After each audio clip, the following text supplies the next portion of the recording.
саламатсыздарбы? Эфирде күн тартибинде программасы бүгүн парламенттин жыйындары демейдегиден өзгөчө болууда. Дүйнөлүк балдар күнүнө карата балдардын укуктары жөнүндө конвенциянын кабыл алынышынын 30 жылдыгына, ошондой эле бул конвенцияга Кыргызстандын кол койгондугунун 25 жылдыгына карата Бириккен Улуттар Уюму жана Жогорку Кеңеш менен биргеликте парламенттик сессия өтүүдө. Бул парламенттик сессияга өлкөбүздүн 7 дубанынан келген 8 жаштан 16 жашка чейинки балдар катышып, депутаттар менен баарлашып, өздөрүнүн сунуш пикирлерин, суроолорун берүүдө. Мен берген сунушум бул азыркы учурда Бишкек шаарынын негизи жалпы Кыргызстандын саны 6 миллион болсо, ошонун 900 миңден ашуун 1 миллионго жакын балдар жакырчылыкта жашап жатат. А бизде деген конвенцияны кабыл алганда, балдар тууралуу укуктары жөнүндө конвенцияны кабыл алганда бизде 25 жыл болду. Эмне үчүн ушул 25 жыл арасында ушул суроолор дагы деле чечиле элек? Эмне үчүн 1 миллионго жакын бала дагы деле жакырчылыкта жашап жатат, дагы эле жетишсиз нерселер жашап жатат? Ошол нерселерди суроо катары көтөрүп чыктым.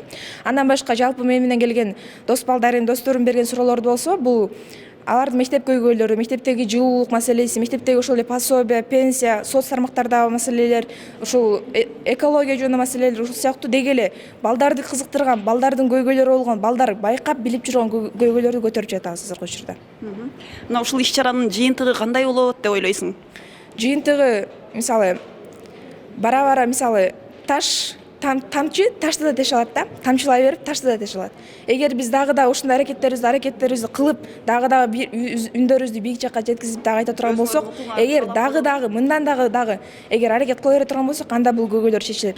Алмаз Сатыевич, мына балдар биздин келечегибиз деп дайым айтып келебиз. Бүгүнкү күндө бизде балдарга кам көрүү кандай болуп атат, алардын укуктарын коргоо жаатында кандай иштер жүрүп атат, жеткиликтүү деңгээлде болуп атабы? Сиздин оюңуз кандай? Эми мен ойлойм, биздин мамлекет, биздин өкмөт, Жогорку Кеңеш, президент бүт болгон аракетин кылышып атат.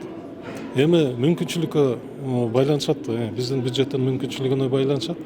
Бирок ошого карабастан, мына билесиңер, детский пособиялар маселеси маселесин көтөрүп ошол мыйзам кабыл алдык. Бул дагы ошол камкордукта. Анан мүмкүнчүлүгү чектелген балдардын ата-энесине айлык, ошо балдардын караганына айлык, анан кийин стажына эсеп боло турган ал норманы кабыл алганбыз. Азыр биздин бир топ депутаттарыбыз ошо алименттер маселесин мыйзам долбоорун карашып атат. Мына биздин комитеттен да өттү. Ошол мыйзам долбоорунда ошо балдардын укугун коргоо маселеси курч коюлган да. Ошону дагы мен ойлойм Жогорку Кеңеш жалпы палата колдойт дагы, ошону кабыл алып берсек, ол да бир жагынан жардам болот да. Анан кийин госсоцзаказ, мына Министерство труда социального развития алардын госсоцзаказында аларды айтып атабыз, силер дагы карагыла, берки мигранттын балдары ата-энеси карабай тиги сыртка чыгып кеткен ата-энелер бар. Анан кийин жалпы мигранттар бар, ата-энесине таштап балдарын жумуш иштеп кеткендер бар. Ошолордун укугун карагыла депчи, ошо жеңилдиктерди берели, ошо ата-энесине жеңилдик берели. Анан кийин балдарды эгерде оор трудная жизненная ситуация деп коет орусча. Ошондой ситуация болуп калса, ошону госсоцзаказ аркылуу бир центрлерди уюштуруп, ошо балдарды ошол жерден көзөмөлдөп, карап, жанагындай өзүнүн өмүрүнө кол салышып атпайбы эгер балдарчы. Ошондой ситуациядан чыгарыш керек деп, ошол маселелерди каржылоосун биз ошо министрликтин алдына коюп атабыз да. Урматтуу телекөрүүчүлөр, сиздердин эсиңиздерге сала кетсек, ошондой эле парламенттин пленардык жыйынында жер кодексине байланыштуу маселе, жергиликтүү кеңештин депутаттарын шайлоо тууралуу, жергиликтүү мамлекеттик администрациясы жөнүндө жергиликтүү кеңештердин депутаттарынын статусу жөнүндөгү мыйзам долбоору биринчи окууда кызуу талкууга алынууда. Азыр бул боюнча депутаттардын сунуш пикирлерин укмакчыбыз. Бир депутаттар тобу менен мыйзам долбоору демилгеленип жатат, ушу жергиликтүү бийликти күчөтүү боюнча. Мен бир нерсени айтат элем, жергиликтүү бийликти күчөтүп, аларга бир көбүрөөк укуктарды берип, бир кандайдыр бир чечкиндүү кадамдарга барганга мен толук колдойм бул боюнча. Бирок ошол эле мезгилде мына мыйзам долбоорунда бул биринчи окууда концепциясы болуп атат, көп мындай бир суроолор пайда болуп атат да. Ошондуктан мен азыр өзүмдүн оюмду да айттым. Бул эме боюнча биз суроо экинчи окууга келгенде бир топ сунуштарды өзгөртөбүз деп кетем. Эмнелерди? Мисалы үчүн биринчи кезекте азыр мен айттым жазылып атат, ошол бүт министрликтердин, административдик ведомстволордун же болбосо мындай айтканда борбордук бийликтин чечимдери министрликтер административдик ведомстволорунда милдеттүү түрдө райондук мамлекеттик администрация менен аткарылыш керек деп. Эми алар бизде бир 50-60-тай.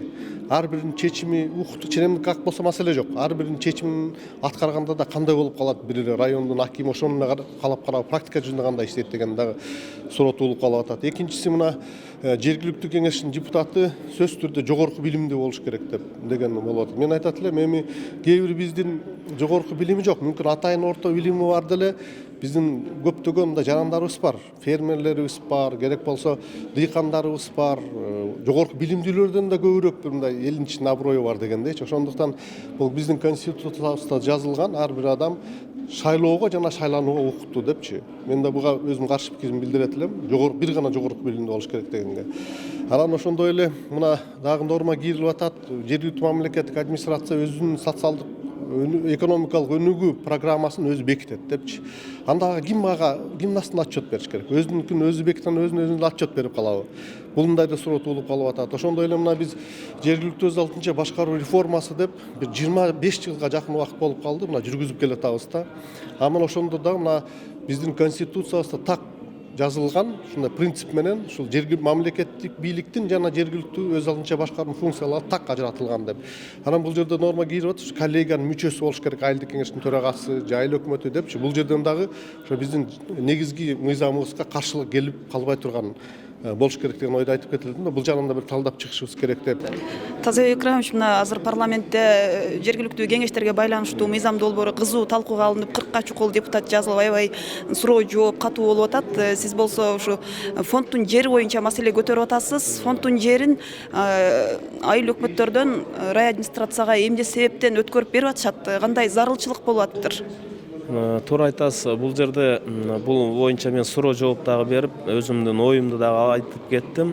Себеби бул жерде буга чейин айыл өкмөттөрдүн жерди сатуу боюнча мыйзам бузуулар болгон, ошол жерде депутаттардын чечими менен көптөгөн туура эмес ушундай жер сатуу болгон деген менен түшүндүрүп кетип атат.